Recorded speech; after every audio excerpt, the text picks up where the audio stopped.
This starts with Chapter 2, Margaret Church Callister, my mother. Mom was chosen as Utah's Mother of the Year in 1978. She was persuaded by some friends to enter the competition.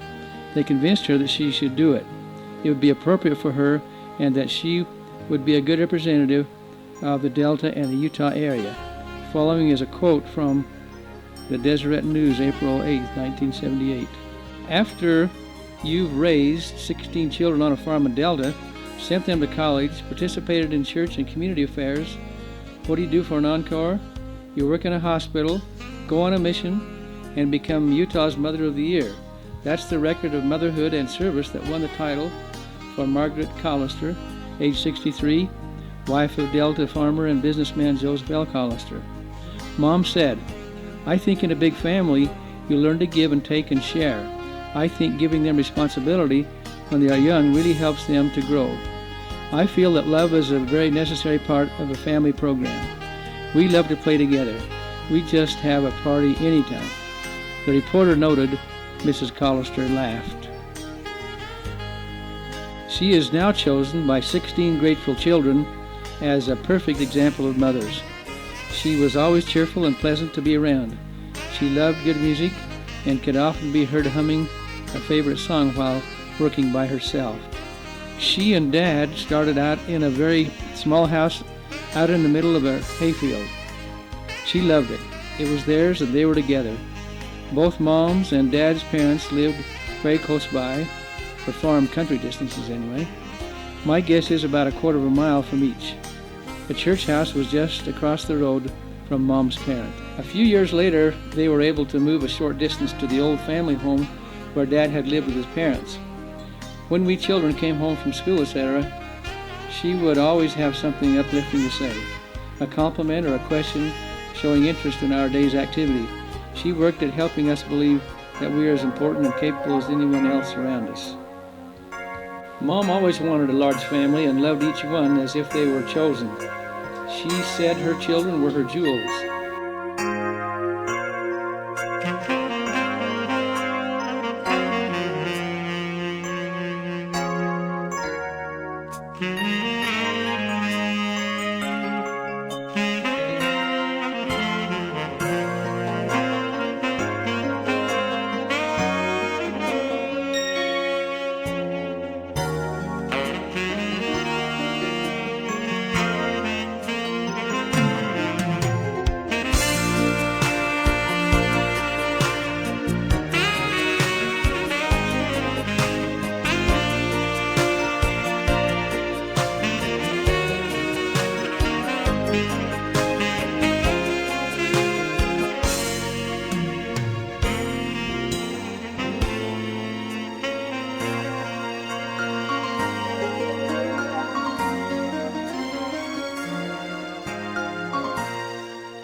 This last picture was taken on Mom and Dad's 50th wedding anniversary and shows grandkids and all who were able to be there.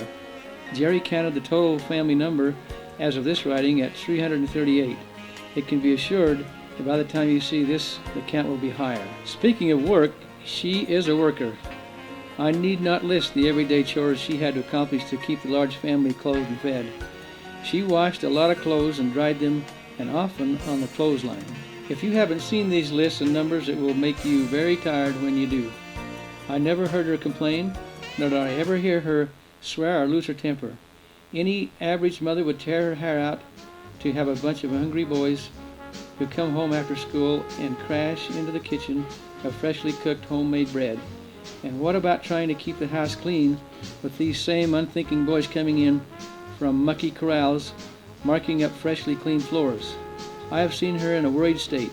Hey, she had 9 boys. She had some assistance from our grandmothers. After a while, Mom had valuable help around the house. The girls who came along were very dependable and shared a great deal in the many duties Mom had carried out pretty much by herself before. I remember one time I had caught a weasel out in the hayfield, and I had it held with some pinchers with a long handle. I was proud of myself for catching it, and no one saw me do it. But I knew Mom would be proud. I was wrong. I just got it inside and was showing it off to her when it slipped away. It ran across the room and under a chair. Again, Mom did not scold or swat me. She did let me know that I would need to get it out of the house.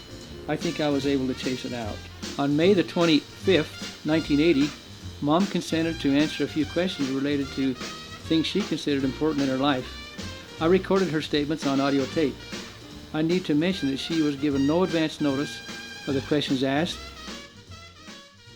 All through my life, I seem to be of a religious nature, and because I remember when I was in the 5th grade, I think it was, I had heard that the world was coming to an end, so I remember going to school, telling all my schoolmates that they better straighten out because the world is coming to an end, and that was really stuck in my mind.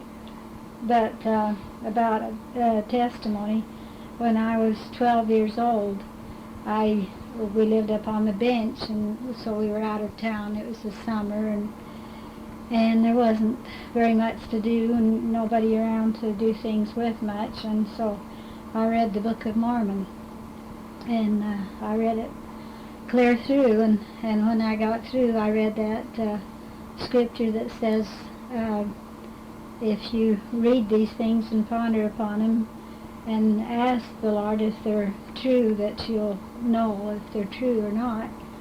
And I did that, and after I got to thinking about, well, when did I get a testimony, or what happened that was really answered.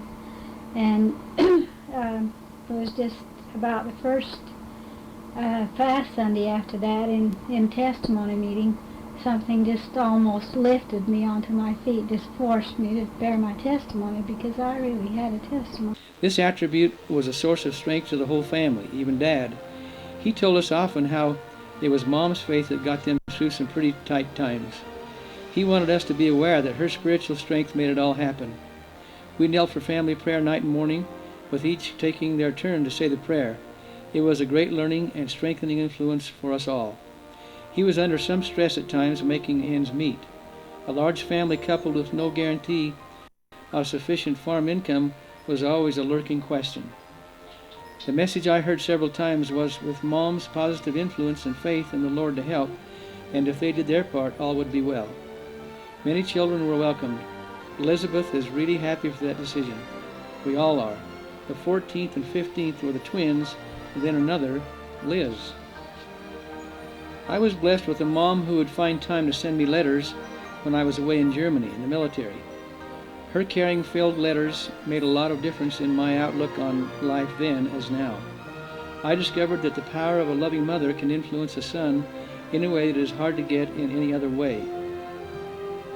Following is a letter excerpt I received when I was in Germany from Mom on September the 10th, 1955. Dear Sheldon, it was so nice to get your letter, and they are all so good. I am so thankful for the way you are living and fine outlook you have on life.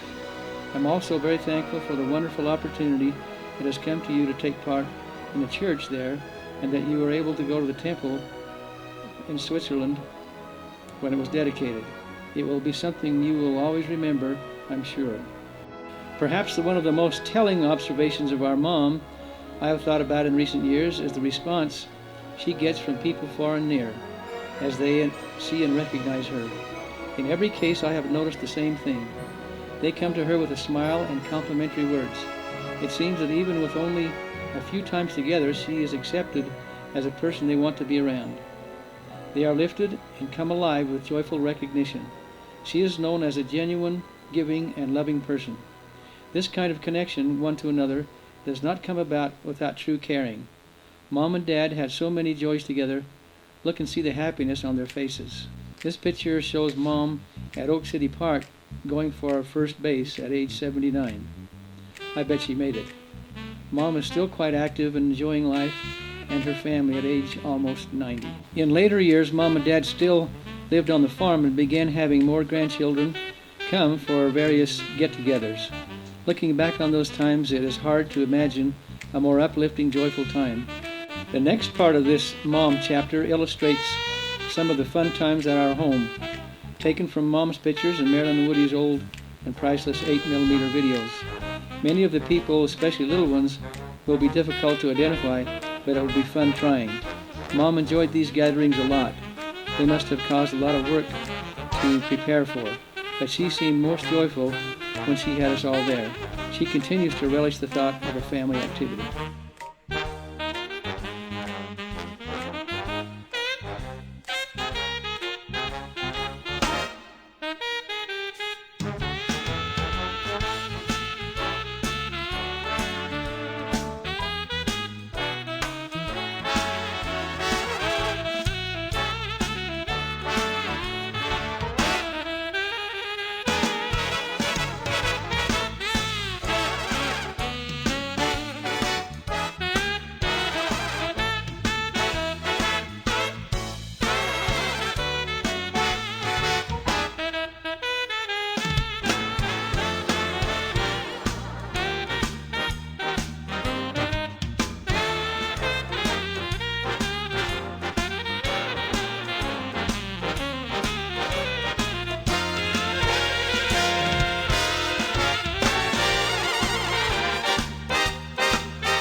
Margie. Anybody else celebrating a birthday here in the audience? Something very special.